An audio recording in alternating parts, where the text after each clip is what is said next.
ആശ്വാസം നേടാം. ഹൃത്തിനുള്ളിൽ ജീവൻ നൽകും വചനം, തിരുവചനം. പിതാവിൻ്റെയും പുത്രൻ്റെയും പരിശുദ്ധാത്മാവിൻ്റെയും നാമത്തിൽ ആമേൻ. ഈശോയിൽ ഏറ്റവും സ്നേഹമുള്ളവരെ, നമ്മൾ ചോദിക്കുന്നതെല്ലാം നമുക്ക് ലഭിക്കും. നമ്മൾ ആഗ്രഹിക്കുന്നതെല്ലാം നമുക്ക് കിട്ടും. അങ്ങനെ ഒരു അവസ്ഥയുണ്ടെങ്കിൽ നമ്മൾ എത്രത്തോളം ചോദിക്കുകയും എത്രത്തോളം നമ്മൾ ആഗ്രഹിക്കുകയും ചെയ്യും. അപ്പം നമ്മുടെ ആഗ്രഹങ്ങൾക്കൊക്കെ പരിധിയില്ലാതെ വരും. എന്തും ലഭിക്കുമെന്ന ആഗ്രഹം വരുമ്പോൾ നമ്മൾ ഭാരിച്ച ചിലവുകൾ വരും. അതിനാൽ മാറ്റിവെച്ച ആഗ്രഹങ്ങളൊക്കെ നമ്മളെടുക്കും. യോഹന്നാൻ്റെ സുവിശേഷം 15-ാമത്തെ അധ്യായം 7-ാമത്തെ തിരുവചനത്തിൽ ഈശോ നമ്മോട് പറയുന്നു, നിങ്ങൾ എന്നിൽ വസിക്കുകയും എൻ്റെ വാക്കുകൾ നിങ്ങളിൽ നിലനിൽക്കുകയും ചെയ്യുന്നെങ്കിൽ ഇഷ്ടമുള്ളത് ചോദിച്ചുകൊള്ളുക, നിങ്ങൾക്ക് ലഭിക്കും. ഈശോ ഇവിടെ നമ്മളോട് പറയുന്നത്, നിങ്ങൾ എന്നിൽ വസിക്കുകയും എൻ്റെ വാക്കുകൾ നിങ്ങളിൽ നിലനിൽക്കുകയും ചെയ്യുന്നെങ്കിൽ ഇഷ്ടമുള്ളത് ചോദിച്ചുകൊള്ളുക, നിങ്ങൾക്ക് ലഭിക്കും. ഇഷ്ടമുള്ളത് ചോദിച്ചുകൊള്ളുക, നിങ്ങൾക്ക് ലഭിക്കുമെന്ന് പറയുമ്പോൾ നമ്മുടെ ആദ്യം ചിന്ത പോവുക നമ്മുടെ ഭൗതികമായ സുഖസൗകര്യങ്ങളിലേക്കും ഭൗതികമായ നേട്ടങ്ങളിലേക്കും ഒക്കെയാണ്. അപ്പോൾ ആഗ്രഹിക്കുന്നതൊക്കെ ദൈവമക്കൾക്ക് ദൈവം കൊടുക്കും. അപ്പം ദൈവമക്കളുടെ ആഗ്രഹങ്ങളും പരിമിതങ്ങളായിരിക്കും. അപ്പം ദൈവത്തിൻ്റെ ഇഷ്ടത്തിനൊത്ത് ചോദിക്കുക. എൻ്റെ ജീവിതത്തിൽ എനിക്ക് വേണമെന്ന് എൻ്റെ ദൈവം ആഗ്രഹിക്കുന്നത് മാത്രം ഞാനും ആഗ്രഹിക്കുന്നു. അപ്പോൾ എൻ്റെ ആഗ്രഹങ്ങളും എൻ്റെ ദൈവത്തിൻ്റെ ആഗ്രഹങ്ങളും ഒന്നായിരിക്കും. ഈശോ അതാണ് ഇവിടെ അർത്ഥമാക്കുന്നത്. നമ്മുടെ മുമ്പിൽ എന്തൊക്കെ ചിന്തകളാണ് വരിക? ഒരുപാട് പണച്ചിലവുള്ള കാര്യങ്ങൾ ഒക്കെ എൻ്റെ മുമ്പിൽ ആഗ്രഹങ്ങളായിട്ടുണ്ടായിരുന്നു. ആ ആഗ്രഹങ്ങളൊക്കെ ഞാൻ മാറ്റിവെച്ചിരിക്കുകയാണ്. എന്തുകൊണ്ടാ? പിന്നെ എൻ്റെ സ്വപ്നം പോലെ എനിക്ക് ഒത്തിരിയേറെ ആഗ്രഹങ്ങൾ. അപ്പോൾ ഈ കാര്യങ്ങളെല്ലാം ഞാൻ വേണ്ടെന്ന് വെച്ചു. എന്തുകൊണ്ടാണ്? അത് സാധ്യമല്ല. എൻ്റെ ജീവിതവും ജീവിത സാഹചര്യങ്ങളും പരിമിതമാണ്. അതുമാത്രമല്ല, ചോദിക്കുന്നതൊക്കെ എനിക്ക് ലഭിക്കും എന്ന ഒരാഗ്രഹം, അല്ലെങ്കിൽ അങ്ങനെ ഒരു വാഗ്ദാനം ആരും എനിക്ക് നൽകിയിട്ടുമില്ല. പക്ഷേ ഈശോ പറയുന്നത്, ഈശോയുടെ മനസ്സിനോട് ഒന്ന് ചേർന്ന് ജീവിക്കുന്ന ഒരു മനസ്സിന്, അങ്ങനെയുള്ളവർക്ക് അവരുടെ ചോദ്യങ്ങളും ഈശോയുടെ മനസ്സിനൊത്തബദ്ധമായിരിക്കും. അങ്ങനെയുള്ളവർക്ക് ആഗ്രഹിക്കുന്നതൊക്കെ ഈശോ കൊടുക്കുകയും ചെയ്യും. നല്ല വീടിന് വേണമെന്ന് ആഗ്രഹിക്കും, നല്ലൊരു കാറ് വേണമെന്ന്, നല്ല ആർഭാടമായ ഒരു ജീവിതം, എല്ലാ സൗകര്യങ്ങളും നിറഞ്ഞ ഒരു അന്തരീക്ഷം, മക്കൾക്ക് നല്ല വിദ്യാഭ്യാസം, വിദേശത്ത് വിദേശത്ത് ജോലി, ഉന്നതമായ വിജയം, നല്ല ശമ്പളം, മാന്യമായ വിവാഹബന്ധങ്ങൾ, കുടുംബ ബന്ധങ്ങൾ, ഇതൊക്കെ നമ്മുടെ ആവശ്യങ്ങളായിരിക്കും. അപ്പം നമ്മൾ ആഗ്രഹിക്കുന്നതൊക്കെ ചോദിക്കുക. അത് ഈശോ നമ്മോട് പറയുന്നത്, നമ്മുടെ ആധ്യാത്മിക ജീവിതവും ഈശോയുമായിട്ടുള്ള എൻ്റെ ബന്ധത്തിൽ വരുമ്പോൾ എൻ്റെ ആവശ്യങ്ങളും പരിമിതങ്ങളാവുന്നു. എൻ്റെ ഈശോ എനിക്ക് വേണ്ട എന്ന് വയ്ക്കുന്നത് ഞാനും വേണ്ട എന്ന് വയ്ക്കുന്നു. വിശുദ്ധരുടെ ജീവിതത്തിലും ഒത്തിരിയേറെ അനുഭവങ്ങൾ നമുക്കിങ്ങനെ കാണാനായിട്ട് സാധിക്കും. ദൈവം ആഗ്രഹിക്കാത്തതൊന്നും എനിക്ക് വേണ്ട. അതാണ് വിശുദ്ധ കൊച്ചു ത്രേസ്യ പറയുന്നത്, അമ്മ ത്രേസ്യ പറയുന്നത്, വിശുദ്ധ മറിയം ത്രേസ്യ പറയുന്നത്. അപ്പോൾ ഇവരുടെയൊക്കെ ജീവിതത്തിൽ ദൈവം ആഗ്രഹിക്കാത്തത് അവരും ആഗ്രഹിച്ചിട്ടില്ല. അപ്പോഴാണ് യോഹന്നാൻ്റെ സുവിശേഷം 15-ാം അധ്യായം 7-ാമത്തെ തിരുവചനം നമ്മോട് പറയുന്നത്, എന്നിൽ വസിക്കുകയും എൻ്റെ വാക്കുകൾ നിങ്ങളിൽ നിലനിൽക്കുകയും ചെയ്യുന്നെങ്കിൽ ഇഷ്ടമുള്ളത് ചോദിച്ചുകൊള്ളുക, നിങ്ങൾക്ക് ലഭിക്കും.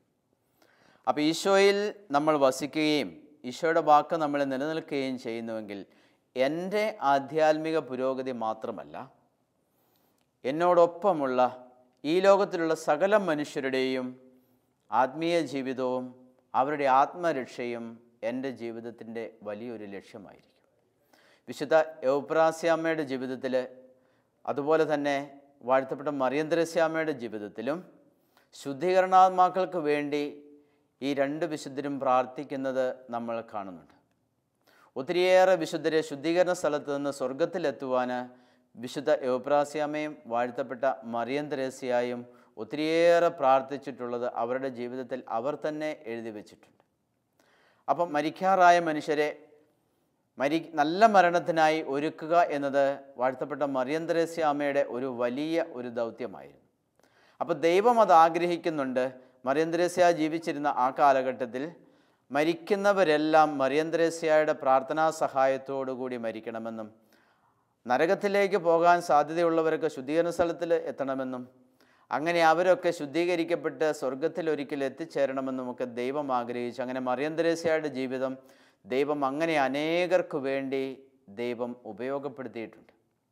അപ്പോൾ അത് മറിയം തെരേസ്യയുടെ വലിയൊരാഗ്രഹമായിരുന്നു. ഈശോയെ സ്നേഹിക്കുക, ഈശോയ്ക്ക് വേണ്ടി അനേക ആത്മാക്കളെ നേടുക, ഒരാത്മാവ് പോലും നഷ്ടപ്പെട്ടു പോകാതെ ദൈവത്തിനു വേണ്ടി അധ്വാനിക്കുക, എല്ലാ ആത്മാക്കളെയും ദൈവത്തിനു വേണ്ടി നേടിക്കൊടുക്കുക. കാരണം ദൈവം തിരുരക്തം വില കൊടുത്ത് വീണ്ടെടുത്തവരാണ് എല്ലാ മനുഷ്യരും.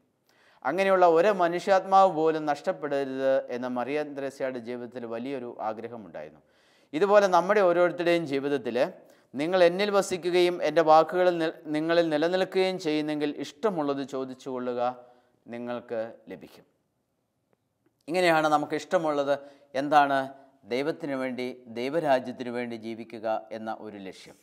ആ ലക്ഷ്യമാണ് നമ്മൾ ഈശോയുടെ വാക്കുകൾ നമ്മളിൽ വസിക്കുന്നെങ്കിൽ, അവിടുത്തെ ഇഷ്ടം നിറവേറ്റുവാൻ നമ്മൾ ആഗ്രഹിക്കുന്നെങ്കിൽ ചെയ്യുക. അങ്ങനെ ഉന്നതമായ ഭൗതികമായ നേട്ടങ്ങളായിരിക്കുകയില്ല അപ്പോൾ നമ്മൾ ചോദിക്കുന്നത്. ടോൾസ്റ്റോയുടെ ഒരു ആറടിമണ്ണ് എന്ന് പറയുന്നൊരു കഥയുണ്ട്. ഒരു കർഷകൻ രാജാവിൻ്റെ അടുത്ത് അവൻ്റെ എല്ലാ നിവേദനങ്ങളും സമർപ്പിച്ചു. അപ്പം രാജാവ് അവന് ഒരു അനുവാദം നൽകി. ഇന്നേ ദിവസം നിനക്ക് ഓടിത്തീർത്ത് വളയ്ക്കാവുന്ന അത്രത്തോളം ഭൂമി നീ ഓടിത്തീർത്ത് നീ അത് സ്വന്തമാക്കിക്കൊള്ളുക. എത്രത്തോളം ഭൂമി നിനക്ക് വളച്ചെടുക്കാമോ ഇന്ന് ഓടിത്തീർത്തിട്ട് ഓട്ടം കൊണ്ട് അതൊക്കെ നിനക്ക് സ്വന്തമാക്കിയെടുക്കാം. ആ മനുഷ്യൻ പ്രഭാതം മുതൽ ഓടുവാനായിട്ട് ആരംഭിച്ചു. ഭക്ഷണം പോലും കഴിക്കാതെ, ഭക്ഷണം കഴിക്കാനിരുന്നാൽ അത്രയും സമയം പോകും, അത്രയും ഭൂമി അവന് കുറയും. അപ്പോൾ അവൻ എന്ത് ചെയ്തു? അവനങ്ങനെ ഭക്ഷണം പോലും കഴിക്കാതെ അവന് ഓടി തീർക്കുവാൻ തുടങ്ങി. അങ്ങനെ ഓടി ഓടി ഓടി വൈകുന്നേരമായപ്പോൾ അവൻ തളർന്നു വീണ് അവൻ അവിടെ മരിച്ചു. അപ്പോൾ അവൻ ഈ ഓടിയത് മുഴുവൻ വെറുതെയായി. അപ്പോൾ സേവകന്മാർ വന്ന് അവൻ്റെ ശവശരീരം അളന്നിട്ട് 6 അടി മണ്ണേ ഇനി അവൻ ആവശ്യമുള്ളൂ എന്ന് പറഞ്ഞു. പ്രിയപ്പെട്ട സഹോദരങ്ങളെ, നമ്മുടെ ജീവിതത്തിൽ ഈശോ നമ്മോട് പറഞ്ഞിട്ടുള്ള ദൈവത്തോട് ചേർന്ന് നിന്നുള്ള ഒരു ജീവിതശൈലി നമ്മൾ രൂപപ്പെടുത്തിയെടുക്കുമ്പോൾ മാത്രമാണ് നമ്മൾ അനുഗ്രഹിക്കപ്പെടുന്നത് എന്ന് നമ്മളെപ്പോഴും ഓർക്കണം. ഭക്ഷണം പോലും കഴിക്കാതെ സമ്പത്തുണ്ടാക്കുന്നതിന് വേണ്ടി അധ്വാനിക്കുന്ന ഒരുപാട് മനുഷ്യരുണ്ട്. വിശ്രമിക്കാതെ അധ്വാനിക്കുന്നവരുണ്ട്. ആത്മീയ കാര്യങ്ങൾ ഞായറാഴ്ചകളിൽ പള്ളിയിൽ പോകാതെ അധ്വാനിക്കുന്നവരുണ്ട്. അപ്പം ഇവർക്കൊക്കെ തങ്ങളുടെ ജീവിതത്തിൽ ദൈവം ആഗ്രഹിക്കുന്ന ഒരു ജീവിതശൈലിയോട് ചേർത്ത് എൻ്റെ ജീവിതത്തെയും രൂപപ്പെടുത്തുവാനും ക്രമപ്പെടുത്തുവാനും സാധിക്കാത്തത് കൊണ്ടാണ് ഭൗതികമായ സുഖസൗകര്യങ്ങൾക്ക് വേണ്ടിയും ഭൗതികമായ നേട്ടങ്ങൾക്ക് വേണ്ടിയും അധ്വാനിക്കുകയും അതിനുവേണ്ടി സമയവും ജീവിതവും മുഴുവനും ചിലവഴിക്കുകയും ചെയ്യുന്നു. അപ്പോൾ ഇങ്ങനെയുള്ള ജീവിതങ്ങളോട് ദൈവം തൻ്റെ പലവിധ സാഹചര്യങ്ങളിലൂടെ ദൈവം സംസാരിക്കുന്നുണ്ട്. അപ്പം ദൈവം ഞാനിങ്ങനെ അക്രാന്തത്തിൽ ഓടുകയും അക്രാന്തത്തിൽ ഒത്തിരിയേറെ സ്വത്ത് സമ്പാദിക്കുകയും ഒത്തിരിയേറെ അതിനായി അധ്വാനിക്കുകയും ഒക്കെ ചെയ്യുമ്പോൾ ദൈവം പലവിധ സാഹചര്യങ്ങളിലൂടെ മകനെ ഇത് ശരിയല്ല എന്ന് എൻ്റെ ദൈവം എന്നോട് സംസാരിക്കുന്നുണ്ട്. അപ്പം ദൈവം കാലത്തിൻ്റെ അടയാളങ്ങളിലൂടെയും ചില തിക്താനുഭവങ്ങളിലൂടെയും ഒക്കെ ദൈവം സംസാരിക്കുമ്പോൾ എനിക്കത് കേൾക്കണമെങ്കിൽ ഞാൻ എൻ്റെ ഹൃദയം കർത്താവിൻ്റെ സന്നിധിയിൽ കുറച്ച് സമയമെങ്കിലും വെക്കണം. എങ്കിലേ ദൈവത്തിൻ്റെ സ്വരം എനിക്ക് കേൾക്കുവാനായിട്ട് സാധിക്കും. ദൈവത്തിൻ്റെ സ്വരം കേട്ടിട്ടും കേൾക്കാതെ അതിന് ചെവി കൊടുക്കാതെ ഞാൻ ജീവിക്കുമ്പോൾ ദൈവം ചിലപ്പോൾ ചില തിക്താനുഭവങ്ങളിലൂടെ ദൈവം എന്നെ പഠിപ്പിക്കും. എൻ്റെ ദൈവം എൻ്റെ തിക്താനുഭവങ്ങളിലൂടെ പഠിപ്പിക്കുമ്പോഴും അപ്പോഴും എനിക്ക് മനസ്സിലാകുന്നില്ലെങ്കിൽ ദൈവം വീണ്ടും ചില അനുഭവങ്ങൾ എൻ്റെ ജീവിതത്തിലേക്ക് അയക്കും. അപ്പോൾ അതുകൊണ്ടാണ് ഈശോ പറയുന്നത് കാലത്തിൻ്റെ അടയാളങ്ങൾ കണ്ട് തിരിച്ചറിയണം. എന്താണ് ഈ കാലഘട്ടം എന്നോട് സംസാരിക്കുന്നത്? എന്താണ് ഞാൻ കണ്ടുമുട്ടുന്ന വ്യക്തികളിലൂടെ ദൈവം എന്നോട് സംസാരിക്കുന്നത്? എന്താണ് സുവിശേഷം എന്നോട് സംസാരിക്കുന്നത്?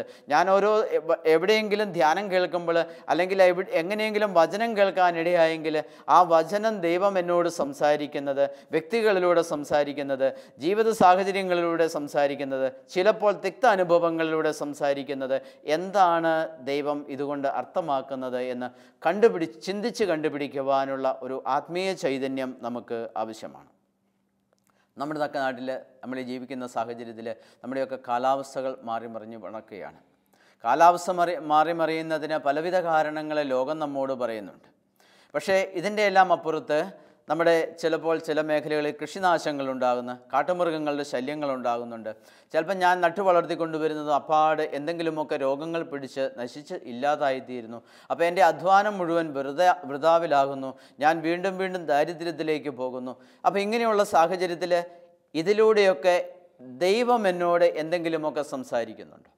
ചിലപ്പോൾ ചില ജീവിത സാഹചര്യങ്ങളിൽ ഞാൻ ബാക്കിയുള്ളവരെ കുറ്റപ്പെടുത്തിയും ലോകത്തിലുള്ള എൻ്റെ അയൽവാസികളെ കുറ്റപ്പെടുത്തിയും എന്നോടൊപ്പം ജീവിക്കുന്നവരെയും അവരുടെ കഴിവുകേടാണെന്നും അവരുടെ മേൽ പഴികൾ വെച്ചും അവരുടെ മേൽ കുറ്റങ്ങൾ ആരോപിച്ചും ഞാൻ എൻ്റെ ജീവിതത്തിൽ ഞാൻ പഠിക്കാതെ ഞാൻ അതിൽ നിന്നെല്ലാം കഴിവ് കണ്ടെത്തി ഞാൻ ജീവിക്കാറുണ്ട്.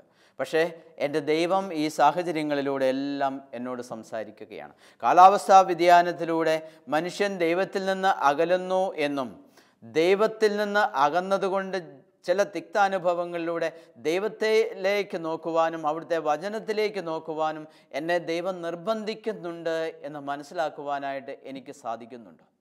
അത് സാധിക്കുന്നില്ലെങ്കിൽ ഞാൻ വീണ്ടും എൻ്റെ ഈ ലോകത്തിലെ സന്തോഷങ്ങൾ അന്വേഷിച്ചിട്ടുള്ള എൻ്റെ ജീവിതം ഞാൻ വീണ്ടും മുന്നോട്ട് നയിക്കുകയും ഞാൻ വലിയ വലിയ വിപത്തുകളിൽ ചെന്ന് ചാടുകയും ചെയ്യും. ഉൽപ്പത്തിയുടെ പുസ്തകം 41-ാമത്തെ അധ്യായത്തിൽ 1 മുതലുള്ള തിരുവചനങ്ങളിൽ ഫറവോ രാജാവിന് ഉണ്ടാകുന്ന ഒരു സ്വപ്നം നമ്മൾ കാണുന്നുണ്ട്. 2 വർഷം കഴിഞ്ഞപ്പോൾ ഫറവോ ഒരു സ്വപ്നം കണ്ടു. അവൻ നൈൽ നദീ തീരത്ത് നിൽക്കുകയായിരുന്നു. കൊഴുത്ത് അഴകുള്ള 7 പശുക്കൾ നദിയിൽ നിന്ന് കയറി വന്നു. അവ പുൽത്തകിടിയിൽ മേഞ്ഞുകൊണ്ടിരുന്നു.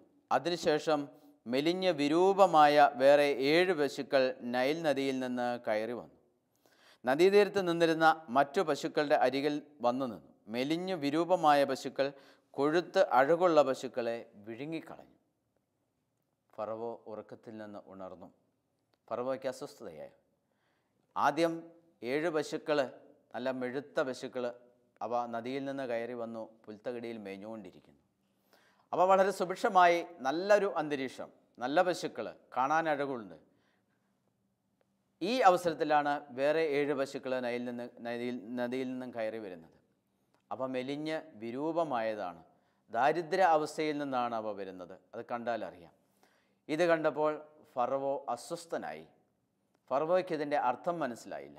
പക്ഷെ ദൈവം എന്തോ ഇതിലൂടെ സംസാരിക്കുന്നുണ്ട് എന്ന് ഫറവോയ്ക്ക് മനസ്സിലായി. അവൻ വീണ്ടും കിടന്നുറങ്ങി.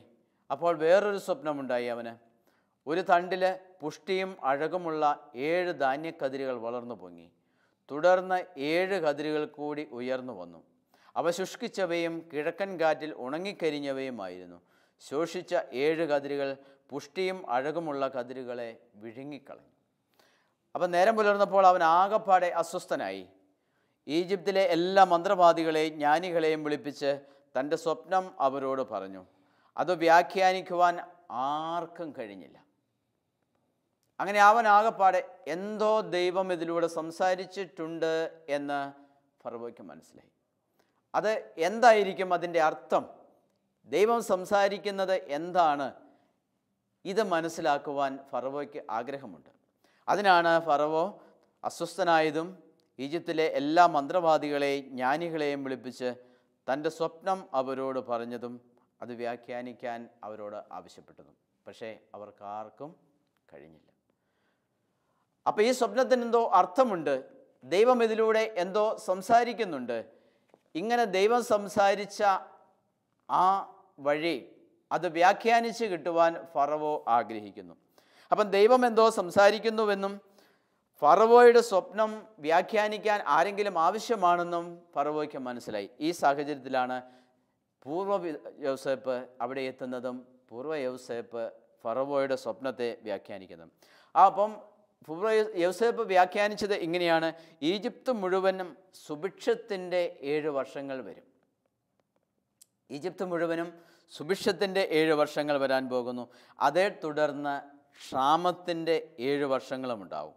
സമൃദ്ധിയുടെ കാലം ഈജിപ്ത് രാജ്യം മറന്നുപോകും. ക്ഷാമം നാടിനെ കാർന്നു തിന്നുകയും ചെയ്യും. പിന്നെ എന്താണ്? രാജാവിനെ ആയിരിക്കും ഭരിക്കുക, ഞങ്ങൾക്ക് ഭക്ഷിക്കാൻ തരിക. ജനത്തിന് ഭക്ഷിക്കാൻ കൊടുക്കേണ്ടതിൻ്റെ ഉത്തരവാദിത്വം രാജാവിൻ്റെ ചുമലിലാണ്. അതുകൊണ്ടാണ് ഈജിപ്തിലെ മറ്റാരും ആ സ്വപ്നം കാണാതെ ഫറവോ ആ സ്വപ്നം കണ്ടത്. ഫറവോയോടാണ് ദൈവം സംസാരിച്ചത്.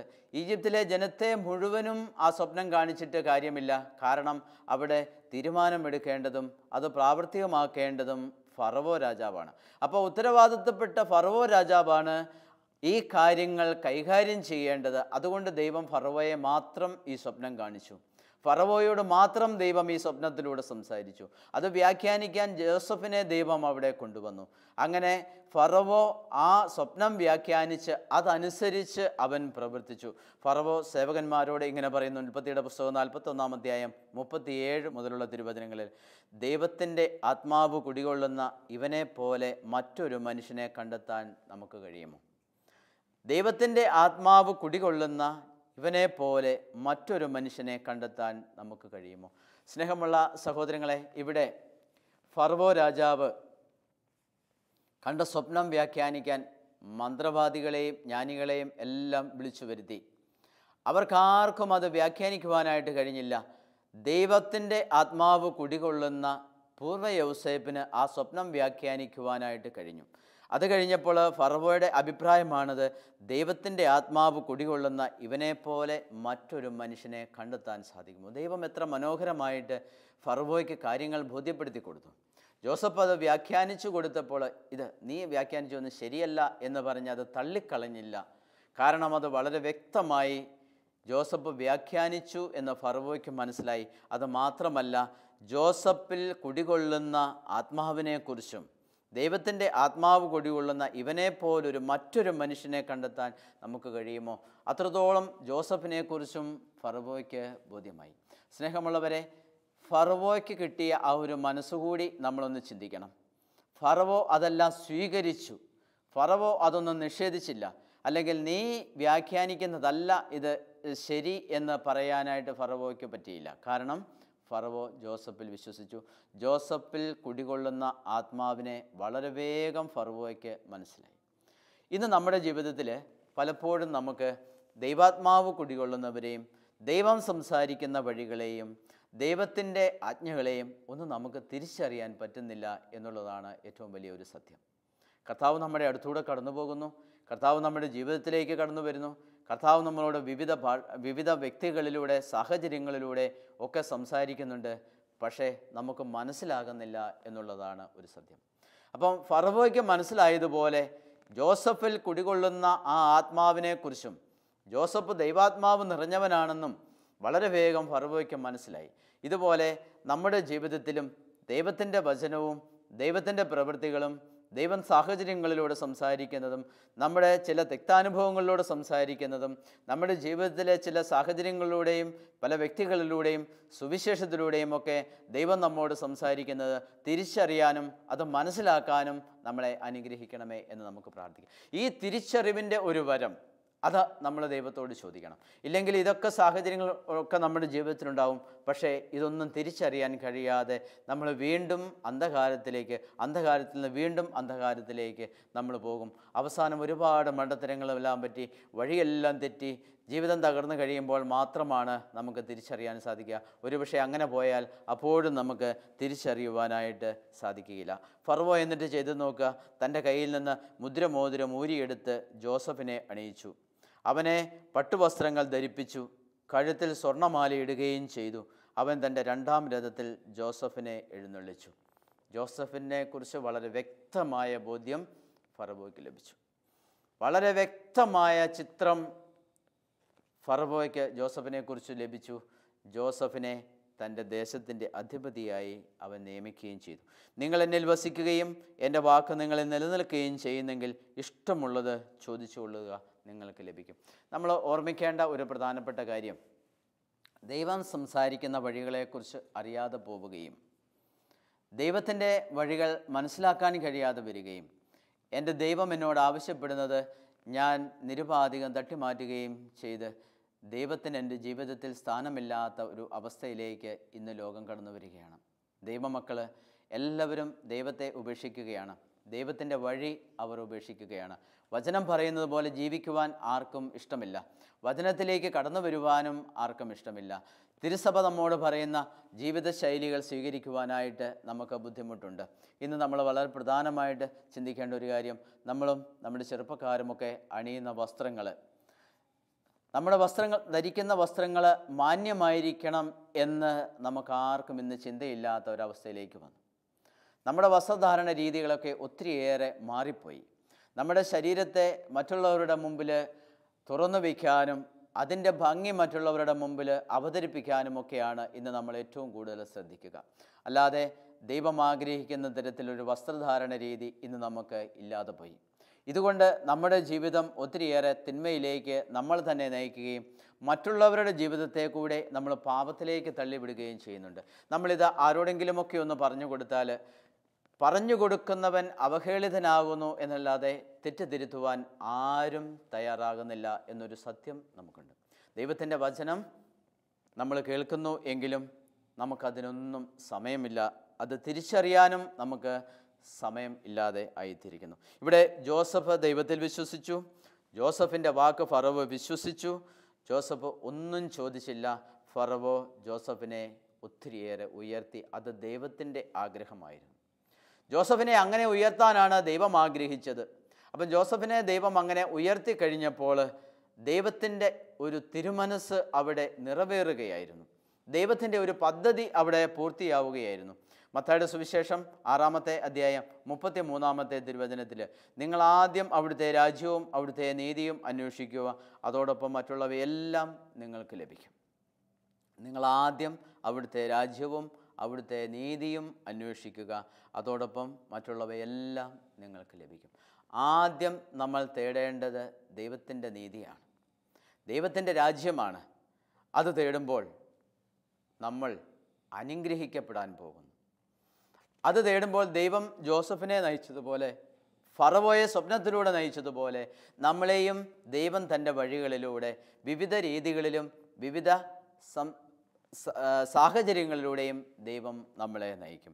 ദാനിയേലിൻ്റെ പുസ്തകം 3-ാമത്തെ അധ്യായം 1 മുതലുള്ള തിരുവചനത്തിൽ നെബൂഖദ്നേസർ രാജാവ് 60 മുഴം ഉയരവും 6 മുഴം വണ്ണവുമുള്ള ഒരു സ്വർണ്ണ വിഗ്രഹമുണ്ടാക്കി. താൻ നിർമ്മിച്ച പ്രതിമയ്ക്ക് മുമ്പിൽ രാജ്യത്തുള്ള എല്ലാ സ്ഥാനികളെയും വിളിച്ചു കൂട്ടാൻ നെബൂഖദ്നേസർ രാജാവ് കൽപ്പിച്ചു. എല്ലാവരും രാജാവ് നിർമ്മിച്ച പ്രതിമയുടെ പ്രതിഷ്ഠയ്ക്ക് വന്നു ചേർന്നു. വിളംബരം ചെയ്യുന്നവർ വിളിച്ചു പറഞ്ഞു, ജനതകളെ, കൊമ്പ്, കുഴൽ, തമ്പുരു, കിന്നരം, വീണ, നാഗസ്വരം തുടങ്ങിയ സകലവിധ വാദ്യഘോഷവും കേൾക്കുമ്പോൾ നിങ്ങൾ സാഷ്ടാംഗം വീണ് നെബൂഖദ്നേസർ രാജാവ് സ്ഥാപിച്ച സ്വർണ്ണ ബിംബത്തെ ആരാധിക്കണം. അപ്രകാരം ചെയ്യുന്നില്ലെങ്കിൽ അവനെ തൽക്ഷണം എരിയുന്ന തീച്ചൂളയിൽ എറിയും. ഇതാണ് രാജാവിൻ്റെ കൽപ്പന. അപ്പം നെബൂഖദ്നേസർ രാജാവ് നിർമ്മിച്ച 60 മുഴം ഉയരവും 6 മുഴം വീതിയുമുള്ള ആ സ്വർണ്ണ വിഗ്രഹത്തെ ആ രാജ്യത്തുള്ള എല്ലാ മനുഷ്യരും താണു വണങ്ങി ആരാധിക്കണം. ഇതാണ് നെബൂഖദ്നേസർ രാജാവിൻ്റെ കൽപ്പന. ബാബിലോൺ ദേശത്തെ ഭരണാധികളായി രാജാവ് നിയോഗിച്ച ഷദ്രാഖ്, മെഷാഖ്, അബേദ്നെഗോ എന്നീ യഹൂദർ ഈ കൽപ്പനയെ അനുസരിച്ചില്ല. ഈ കൽപ്പനയെ അവർ അനുസരിക്കുക, ദേവന്മാരെ സേവിക്കുകയോ നീപ്രതിഷ്ഠിച്ച സ്വർണ്ണ വിഗ്രഹത്തെ ആരാധിക്കുകയോ ചെയ്യുന്നില്ല. ഇത് രാജാവ് നിയോഗിച്ച 3 ഭരണാധികാരികളുടെ മേൽ വന്ന കുറ്റമാണ്. ദാനിയേലിൻ്റെ പുസ്തകം 3-ാം അധ്യായം 15-ാമത്തെ തിരുവചനത്തിൽ, കൊമ്പ്, കുഴൽ, തമ്പുരു, കിന്നരം, വീണ, നാഗസ്വരം തുടങ്ങിയവയുടെ നാദം കേൾക്കുമ്പോൾ താൻ പ്രതിഷ്ഠിച്ച പ്രതിമയെ താണു വീണ് ആരാധിക്കുന്നെങ്കിൽ നിങ്ങൾക്ക് നന്ന്, അല്ലെങ്കിൽ ഉടൻ തന്നെ നിങ്ങളെ എരിയുന്ന തീച്ചൂളയിൽ എരിയും. ഇതാണ് രാജാവിൻ്റെ കൽപ്പന. രാജാവ് അവരെ 3 പേരെയും വിളിച്ചു. ഈ ബിംബത്തെ നിങ്ങൾ ആരാധിക്കുന്നില്ലെങ്കിൽ എരിയുന്ന തീച്ചൂളയിൽ നിങ്ങളെ ഞാൻ എറിയും. അങ്ങനെ അവരെ തീച്ചൂളയിൽ എറിഞ്ഞ രാജസേവകന്മാർ ഗന്ധകവും കീലും ചണച്ചവറും വിറകുമിട്ട് തീച്ചൂളയെ ഉജ്ജ്വലിപ്പിക്കുന്നതിൽ നിന്ന് പിന്മാറിയില്ല. തീജ്വാല ചൂളയിൽ നിന്ന് 49 മുഴം ഉയരത്തിൽ ആഴി ഉയർന്നു. ചൂളയുടെ ചുറ്റും നിലയുറപ്പിച്ച കൽദായരെ അത് ദഹിപ്പിച്ചു കളഞ്ഞു. അത്ര ശക്തമായ ആഴി അവർ കൂട്ടി. അസറിയായോടും കൂട്ടുകാരോടും കൂടെ നിൽക്കുന്നതിന് കർത്താവിൻ്റെ ദൂതൻ ചൂളയിലേക്ക് ഇറങ്ങിച്ചെന്നു. അവൻ ജ്വാലയെ ചൂളയിൽ നിന്ന് ആട്ടി അകറ്റി. ചൂളയുടെ മധ്യഭാഗം ജലകണങ്ങൾ നിറഞ്ഞ കാറ്റ് വീശുന്ന സ്ഥലം പോലെയായി. അതുകൊണ്ട് അഗ്നി അവരെ സ്പർശിച്ചില്ല, അതവരെ ഉപദ്രവിക്കുകയോ ശല്യപ്പെടുത്തുകയോ ചെയ്തില്ല. അപ്പോൾ അവർ മൂവരും ഏകകണ്ഠമായി ദൈവത്തെ സ്തുതിക്കുകയും മഹത്വപ്പെടുത്തുകയും വാഴ്ത്തുകയും ചെയ്തു. സ്നേഹമുള്ള സഹോദരങ്ങളെ, ദൈവത്തിൻ്റെ കൽപ്പന അനുസരിച്ചുകൊണ്ട് രാജാവിൻ്റെ കൽപ്പന ധിക്കരിച്ച ഈ 3 യുവാക്കളെ ദാനിയേലിൻ്റെ പുസ്തകം വളരെ മനോഹരമായി അവതരിപ്പിക്കുന്നു. ഇവിടെ സംഭവിച്ചത്, ജലകണങ്ങൾ നിറഞ്ഞ നല്ല കാറ്റ് ഈ 3 യുവാക്കളും അഗ്നിക്ക് നടുവിൽ നിൽക്കുമ്പോൾ അവരെ സംരക്ഷിച്ചു. ദൈവത്തിൻ്റെ ദൂതൻ അഗ്നിയിൽ ഇറങ്ങി വന്നു. അവരെ ജ്വാല ഉപദ്രവിക്കാതെ ദൈവത്തിൻ്റെ ദൂതൻ കാത്തു. ദൈവത്തിൻ്റെ രാജ്യവും ദൈവത്തിൻ്റെ നീതിയും അന്വേഷിക്കുന്നവർക്ക് ദൈവം നൽകുന്ന മനോഹരമായൊരു അടയാളമുണ്ട്. ഇത് കെട്ടുകഥകളല്ല, ഇത് എഴുതപ്പെട്ട വചനമാണ്. നമ്മളൊക്കെ ഇത് വായിക്കുമ്പോൾ നമ്മൾ ചിന്തിക്കും, ഇത് യഥാർത്ഥത്തിൽ സംഭവിക്കുമോ? അക്ഷരാർത്ഥത്തിൽ നമ്മുടെ ജീവിതത്തിലും ഇതുപോലെ സംഭവിക്കും. എന്തിന്? ദൈവത്തിൻ്റെ വചനത്തിന് മതിയായ വില കൊടുത്ത് ഞാൻ ജീവിക്കുമ്പോൾ എൻ്റെ ജീവിതത്തിലും ഇതുപോലുള്ള അത്ഭുതങ്ങൾ കാണാൻ ദൈവം ഇടയാക്കും. എന്തുകൊണ്ട് എൻ്റെ ജീവിതത്തിൽ ഇതുപോലത്തെയുള്ള അത്ഭുതങ്ങൾ വരുന്നില്ല? അതിൻ്റെ പ്രധാനപ്പെട്ട കാരണം, ഞാൻ ഇതുപോലെ എൻ്റെ ജീവിതം ദൈവത്തിന് ബലിയായി കൊടുത്തിട്ടില്ല. എൻ്റെ ജീവിതം ഇതുപോലെ ദൈവത്തിന് വേണ്ടി ഞാൻ അധ്വാനിച്ചിട്ടില്ല, ദൈവത്തിന് വേണ്ടി ഞാൻ നിലനിന്നിട്ടില്ല. അതുകൊണ്ട് എൻ്റെ ജീവിതത്തിൽ ഇത്തരത്തിലുള്ള അടയാളങ്ങൾ കാണുന്നില്ല.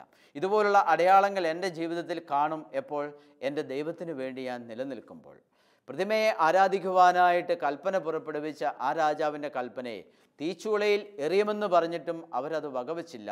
അവരെന്ത്? എല്ലാത്തിലും ഉപരിയായി അവർ ദൈവത്തെ സ്നേഹിച്ചു, ദൈവത്തിൻ്റെ കൽപ്പനകളെ സ്നേഹിച്ചു. അപ്പം ദൈവത്തിന് വേണ്ടി വില കൊടുക്കാൻ, എൻ്റെ ജീവിതം വില കൊടുക്കാനായിട്ട് ഞാൻ തയ്യാറാകുമ്പോൾ ഇതുപോലുള്ള അടയാളങ്ങൾ എൻ്റെ ജീവിതത്തിൽ കാണും. അതാണ് ഈശോ പറയുന്നത്, നിങ്ങൾ ആദ്യം അവിടുത്തെ രാജ്യവും അവിടുത്തെ നീതിയും അന്വേഷിക്കുക, അതോടൊപ്പം എല്ലാം നിങ്ങൾക്ക് തരും. സ്നേഹമുള്ള സഹോദരങ്ങളെ, നമുക്ക് പൂർണ്ണമായും തമ്പുരാൻ്റെ മുമ്പിൽ സമർപ്പിക്കാം. 3 യുവാക്കൾ ദൈവത്തിന് വേണ്ടി നിലകൊണ്ടതുപോലെ എൻ്റെ ജീവിതം മുഴുവനും ദൈവത്തിന് വേണ്ടി നിലനിൽക്കുവാൻ, അവിടുത്തെ വചനത്തിന് വേണ്ടി നിൽക്കുവാൻ, അവിടുത്തെ വചനം എന്നിൽ ജീവിക്കുവാൻ ഇടയാകത്തക്ക വിധം ഒരു ജീവിതം നയിക്കാൻ എന്നെ അനുഗ്രഹിക്കണമേ എന്ന് പ്രാർത്ഥിക്കാം. ഒരു നിമിഷം നമുക്ക് പ്രാർത്ഥിക്കാം.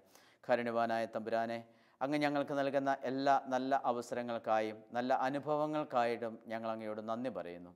ഈശോയെ, അങ്ങയുടെ വചനത്തിന് വേണ്ടി നിലനിൽക്കുവാൻ, അങ്ങയുടെ രാജ്യത്തിന് വേണ്ടി നിലനിൽക്കുവാൻ, അങ്ങേക്ക് വേണ്ടി ജീവിക്കുവാൻ, അങ്ങയുടെ കൽപ്പനകൾ എന്നും കാത്തുപാലിച്ച് ജീവിക്കുവാനുള്ള വരം ഞങ്ങൾക്ക് ഓരോരുത്തർക്കും തരണമേ എന്ന് ഞങ്ങൾ പ്രാർത്ഥിക്കുന്നു. പരിശുദ്ധ അമ്മേ, അമ്മ ഞങ്ങൾക്ക് വേണ്ടി എപ്പോഴും തമ്പുരാൻ്റെ മുമ്പിൽ മാധ്യസ്ഥം അപേക്ഷിക്കണമേ. നിത്യം പിതാവും പുത്രനും പരിശുദ്ധാത്മാവുമായ സർവേശ്വര എന്നേക്കും. ആമേൻ.